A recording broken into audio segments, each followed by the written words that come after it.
The given question is a GMAT problem solving sample question. This is an easy question. I'll classify this one as a GMAT 600 level question. This is a problem solving question from the topic set theory, focuses on the concept of union intersection of three sets. Of the 200 candidates who were interviewed for a position at a call center, 100 had a two-wheeler, 70 had a credit card, and 140 had a mobile phone. It just assign names. We'll be doing it in the next slide, but quickly let's put that in place here. 40 of them had a two-wheeler and a credit card. So it gives us data about A intersection B. 30 had both a credit card and a mobile phone. 60 had a two-wheeler and a mobile phone. So B intersection C, C intersection A available. 10 had all three. This will tell us the number of people number of elements in N of A intersection B intersection C, right? We have been given data about A, B, C, intersection of two sets, intersection of three sets. What we need to find out is how many candidates had none of the three. Before we set about doing this, let's understand what this set will mean. What is N of A union B union C? I'm not asking for the number. Let's understand what does it represent. Normally, N of A union B union C, what do we mean by that? Elements present in at least one of these three sets. If it's a part of A, if it's a part of B, or if it's a part of C, it's going to be a part of N of A union B union C. In this question, what will this mean? People who have at least one of these three, either a two-wheeler or a mobile phone or a credit card. If they had at least one, they can have both, two of these, they can have all three. Minimum one of these three they have, then they are going to be a part of N of A union B union C. So who will not be a part of N of A union B union C? People who have none of these. What we are trying to find out is how many candidates had none of these three. So what we are trying to compute is N of A union B union C dash, or the complement of N of A union B union C.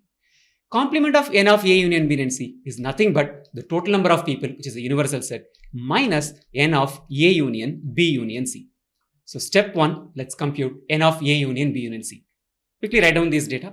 N of A, people who have a two-wheeler, which is equal to 100. N of B, people who have a credit card, which is 70. N of C, candidates who have a mobile phone, which is 140. Intersection of two sets, N of A intersection B is equal to 40 from the statements in the question stem. N of B intersection C, 30, and N of C intersection A is equal to 60. N of A intersection B intersection C is equal to 10. As we discussed in the last slide, N of A union B and C will give us a number of candidates who have at least one, minimum one. They can have two, they can have all three, right? 1, 2, or 3 of these things if they have, then they're going to be a part of N of A union B union C. Let's compute this as step 1 in the next slide. Subtract this value from 200 to find out what we'll have to find out. What we'll have to find out is N of A union B union C complement.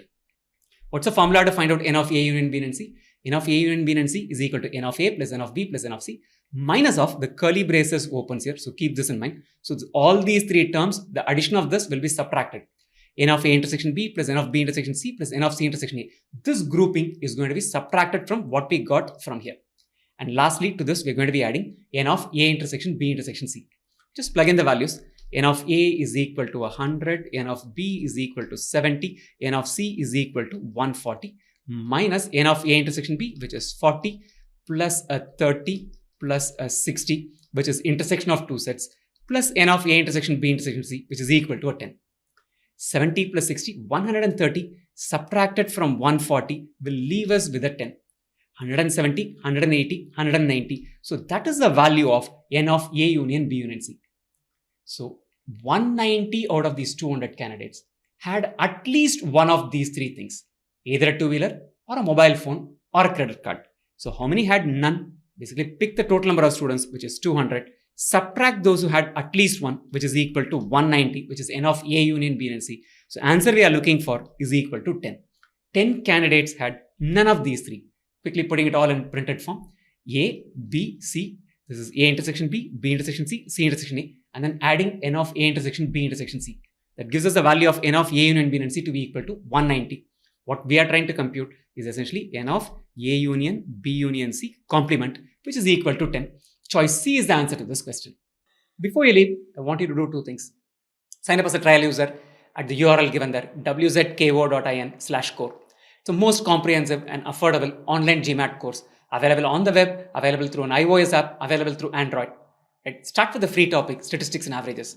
It will take you about 6 to 8 hours to gather momentum into your GMAT quant preparation and also to understand how our teaching methodology works. If you find the teaching methodology helping you, pay and unlock the remaining 19 topics in 8 modules behind the paywall.